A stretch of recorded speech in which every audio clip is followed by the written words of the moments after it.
UFC Tampa, man. It's coming up. A few days away. Today, man, about to go over my best bets for the whole entire card. Look, man, if y'all want to tune in to my live stream, I will be streaming the fight 7 p.m. Eastern. Look out, if you're coming through, man, live betting some fights, getting my reactions and hopefully winning some big money, man. So, yeah, man, not going to waste any more time. Let's get right into this first one. And that is going to be my boy Ramon Taveras, okay? He's taking on Davey Grant. Davey Grant is about to turn 39 years old, all right? And I've already spoke about this. I think if Davey Grant goes out there and comes with a wrestling heavy approach, he's going to come out there and he could definitely win the fight. It gives him a much higher percent chance to win. I don't really think Davey Grant's going to do that. And he has a lot of knockouts, Davey Grant. He does hit pretty hard. He's got a weird unorthodox style, and he is there to be countered. And I expect in this fight, I'm expecting Ramon Taveras to take care of Davey Grant, okay? And I really do expect this, man. The speed discrepancy in this fight is going to be something to note. I want to say that because I really do firmly believe that Taveras is, first of all, one of the faster guys in the bantamweight division. Honestly, one of the fastest guys I've seen in a minute. His hands are quick. He's got great footwork, great head movement. He's tough to hit. And man, the dude is fast, and he is a problem. If you're going to go out there, you're not going to kick him at range. You're going to enter the pocket and brawl with him, which a guy like Davey Grant is going to do. You're going to lose most of the time, all right? He's got big power. He's got nasty counter shots, really good combinations. He's a southpaw. He'll mix it. He'll go to orthodox, but he sets up his shots really, really well. He's a very good boxer. You saw a boxer like Yanez go out there and beat a guy like Davey Grant, and that fight was close, but I think Taveras is younger, and when it comes to the technique, compared to Yanez, I think Taveras is a little bit better of a boxer. I think he smokes Davey Grant. This is one of my more confident picks on this card. Maybe I eat my words, but I do firmly believe that Ramon Taveras will handle Davey Grant pretty damn easily. He has had problems with weight cuts. Taveras has. I believe he's hired a nutritionist, so I'm hoping this is taken care of. You kind of saw that in the last fight versus Surrey City. He did slow down a little bit. You can't do that here. It's a very good test for Taveras, and the odds are looking good for this fight, man. I'm liking them, and I think it's going to be a great scrap regardless, but I do think that the bigger moments, possibly the knockout, is going to be coming from Taveras. I like him to win this fight. Very excited for this fight, and very confident that Taveras gets this one done. Next up is going to be a KO prop, and some people have been a little bit hesitant when I've been saying this, is Manel Kape KO, okay? Manel Kape is one of the best strikers in the division, easily, okay? He's a top 2, top 3 striker at flyweight, without a doubt. He does tend to be low volume against heavy grapplers. You saw that with Kape, and even in Pantoja fight, he didn't throw a lot of volume. Which can definitely be his problem, okay? And that's his problem in general, is Manel Kape is stupid, okay? Sometimes he makes dumb decisions. He had David Dvorak, when they fought, he had him out of there like 3 times where he was about to finish the fight, and he just didn't finish it. He could have finished Felipe Dos Santos, and if he would have finished those 2 fights, all of his wins in the UFC, I believe, would have been finishes. So this guy is a fight finisher. He doesn't go to decisions as often unless he loses, okay? So you're going to give me a guy plus 270. His decision line is minus money, man. I can't really see that, okay? Manel Kape is one of the fastest, slickest counter-strikers in the game. You go back to all his fights, he's dropping everybody in every single fight, okay? He's the better striker here, and both these guys do have big power. Manel Kape is going to probably knock Bruno Silva the fuck out, all right? Honestly, okay? Bruno Silva was getting absolutely tagged by Cody Durden, and Cody Durden had him wobbling, okay? And I'm not going to say that because that's just like MMA math, right? Whatever, it doesn't matter.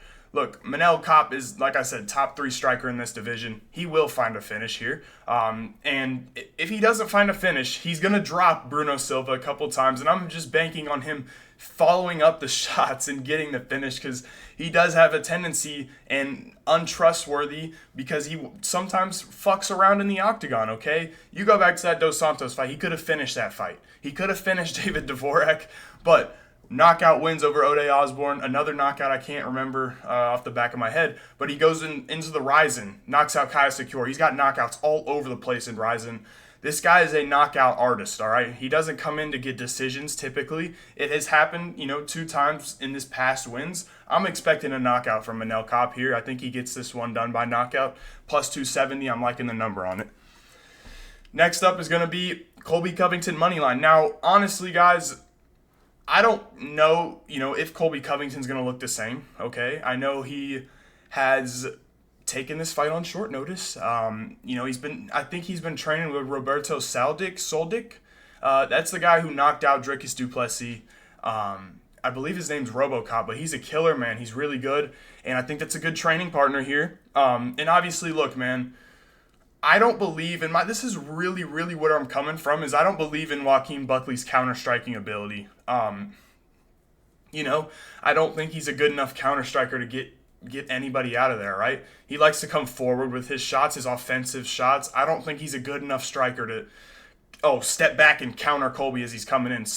In some sense, like the Leon Edwards fight, where no, he wasn't, Leon wasn't cracking him with a big shot and dropping him, which Buckley does have that kind of power, but the technical ability of Leon Edwards to move, step back, step to the side, and crack him with the left, Joaquin Buckley doesn't have that ability. All right, simple as that, man. He's an okay striker. He's an okay wrestler. He has not proven enough to me for me to go out here and pick him versus a former title challenger that, yes, had a pretty bad performance last time out. Guys, I think Joaquin Buckley is so overrated. And honestly, if this fight were Colby, where he was like plus 150, I wouldn't bet him.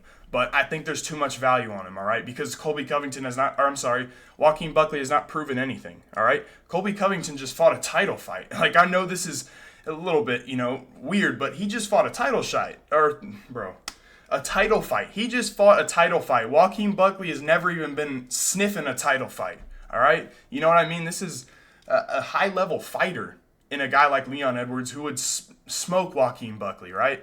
Colby ended up winning rounds there. And I don't want to compare that because it is a different matchup. And no, I don't think Colby looked the best, but I think he can look good against Buckley. Buckley's cage defense takedown isn't that great. I've seen him get taken down. Abdul Razak Al Hassan's taking him down on the fence, all right? As well as, Duraev's taking him down on the fence. Colby Covington is the best at that, okay? His ability to get you down from the fence is probably the best ever, man. Honestly, he's really, really good, as well as Khabib, I guess. But he is so good at doing that, and I don't care how big Buckley is. He can do it to him, okay? And I'm taking a risk here for sure, but I think this line is ridiculous, and I think Colby can definitely win this fight, okay? People are looking at Buckley like he's this and that good. He's not that good, bro. I promise, if he fights anybody else above him, he's not winning, all right? Put him against who would you pick? Would you pick Jeff Neal or would you pick Joaquin Buckley? I think I wouldn't hesitate and I'd pick Jeff Neal. You know what I mean? This is an easy decision for me to pick Colby Covington here. Sure, I can see him losing if he comes out and fights like he did versus Edwards. I think he can lose, obviously. I don't think he will because I don't see the great feinting and the technical ability on Joaquin Buckley. I think Colby can break him. I'm picking Colby, and I'm betting on Colby to win. Might be a risk, but look, man, this guy's, touched gold, interim gold before. And Buckley's never even touched the top 15 at middleweight. And now he's at welterweight. He's beating up on old guys. Colby, I believe, is probably the youngest guy he's fought other than Nursultan Ruziboyev. So, yeah, man, I'm going to go with Colby to win.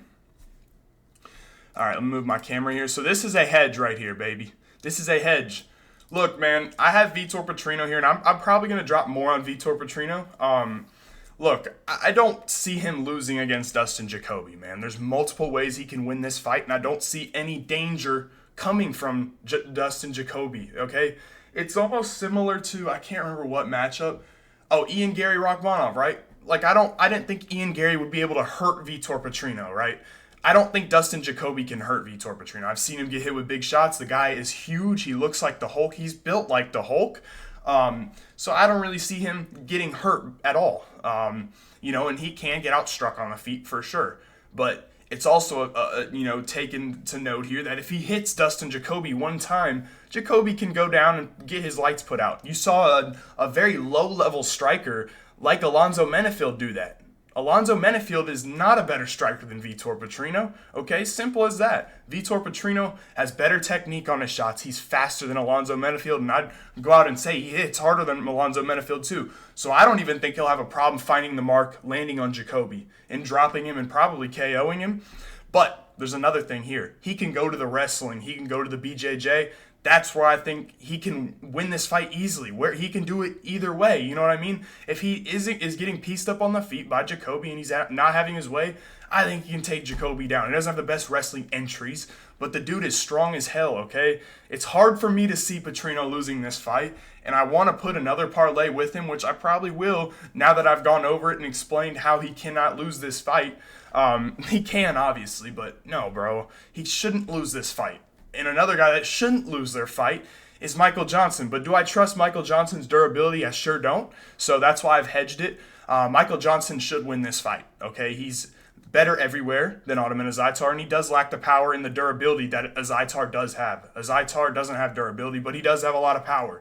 And no, I can't trust Michael Johnson to take a shot from Azaitar, but he is better everywhere. He should win this fight easily unless he gets caught. So that's why I'm going to be hedging it with the Ottoman Azaitar KO, which is plus 310. So simply, you put 2 units on that parlay, and then you put a little, like half a unit on Azaitar KO. You make your money back if Azaitar gets the fluke KO, because I don't think he will. Okay, but there's a chance, and that's why I can't trust Michael Johnson. You make money if Johnson and Petrino win.